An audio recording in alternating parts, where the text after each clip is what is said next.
Y'all have any idea what I'm going through right now? Smelling these and seeing these and not being able to touch them.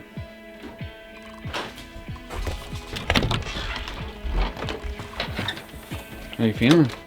You feeling better?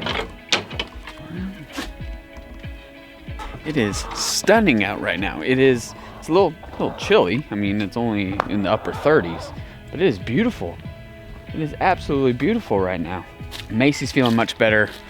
She got her medicine in her. She's doing much better. I haven't brought the big camera out in a while, so I figured I'd bring out the big camera. So, figured with it being cold and going back to that live video where I said I want to start answering more questions in these short little formats. One of the questions that popped up was utilities, right? So water, power, gas, trash, stuff like that. So I figured I'd run through them really quick. So as most of y'all know, we have wells out here. We're on a well system.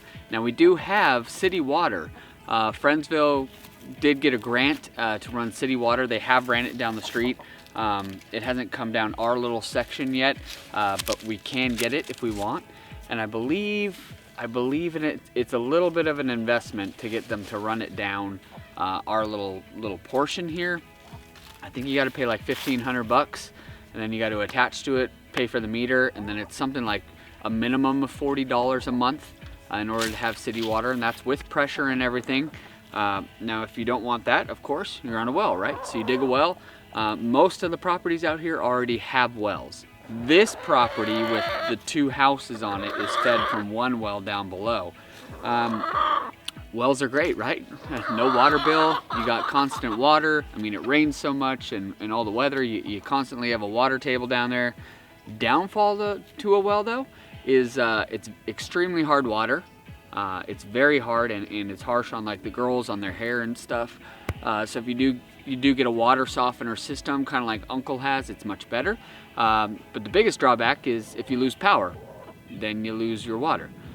So unless you have backup generators, which we do, you're kind of SOL on the water side of things until the power comes back on. That's as far as water goes. Now, once you get into Maryville and everything like that, there's all kinds of city water and stuff. You know, you pay taxes and all that good stuff. So you got plenty of water, nothing to worry about there. Electric, we have Fort Loudon electric service. So our electric bill, we split with Grandpap. Grandpap's subbed into our meter. Winter, so our most recent bill was $240. Now Grandpap runs his heater and fireplace all the time. Our house stays on, I think the heater's on like 64, 65 during the day, bumps up to 66 at night. So it doesn't run very often and there's no one home really. But I do notice it higher in the winter time than in the summertime. In summertime, bill is probably 140, so it's much less. So it is higher in the winter time, and I'm assuming that's just because he's running it nonstop, which I get. That's fine.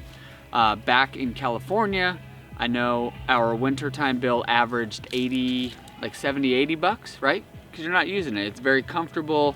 It's mild weather. You're not turning on a heater as much as you would. But however, now flip side, summertime our bill here is 140, and that's again between the two with Grandpapa on ours. And then in California, it was about 180. It's kind of funny how the seasons flip. I mean, you know, but that's expected. And when it's cold, you want your heater on, so, you know, so be it. So we pay it. But spring and fall, we have pretty mild weather, so you're not running anything. You just do get those dog days of summer where it's humid and it's hot and you got to kick on that AC, and so be it. But that hopefully will give you a little bit of an idea on electric. Gas, we don't have natural gas. Everything's on propane out here. There is natural gas. I just don't know of it out here in this rural part where we're at. I'm sure up in Knoxville, there's plenty. Maryville probably has some when you get into the bigger cities and stuff, but as far as rural goes, you're on propane. And propane is $2.70 a gallon right now, $2.70, $2.80, somewhere in there. So everything's on propane. Grandpap does run a lot of his stuff off propane, obviously, because it's a trailer. Most of these properties around here could have modulars on them and they are hooked up to propane. I know Uncle's house, they run off of propane. They have like a 650-gallon tank, I want to say, and they ran out the other day. So that was kind of a bummer because they had no propane and they couldn't run their heaters or anything. So no natural gas out here, just the propane options, which you can run kitchen appliances off of propane. There's lots of options with propane. Again, hopefully that helps you do a little bit of math on stuff. What else we got? We got water, we got electric, we got gas. What am I leaving out? Trash service. We don't have waste management. Out here where we're at in Friendsville, Blount County, we don't have any type of waste management services. It's all private contractor. It's people that run their own gig. Carl's garbage service I've seen, and there's a handful of others. And it's about 25 bucks a month. They come and you get to pick up so many bags every Friday. And then it's bag's got to be under like 35 pounds, and then they take them to the dump for you. If not, you can run stuff to the dump. I think, in my opinion, the dump is pretty affordable. But the trash service is there's plenty to choose from. And then you just kind of throw your bags out there. There's no like cans or anything to wheel out. There are trash services that do supply cans and are a little bit more advanced. And then as you do get into Maryville and all that, you do get trash services. I have seen waste management trucks. I haven't seen like residential ones though, so I don't know how that works as far as the waste management inside the city. But they do have collection days, I know, where everyone kind of throws their debris outside on the curb, and then trash company comes and they pick it all up. So that is a service that they offer. Internet's a big one out here.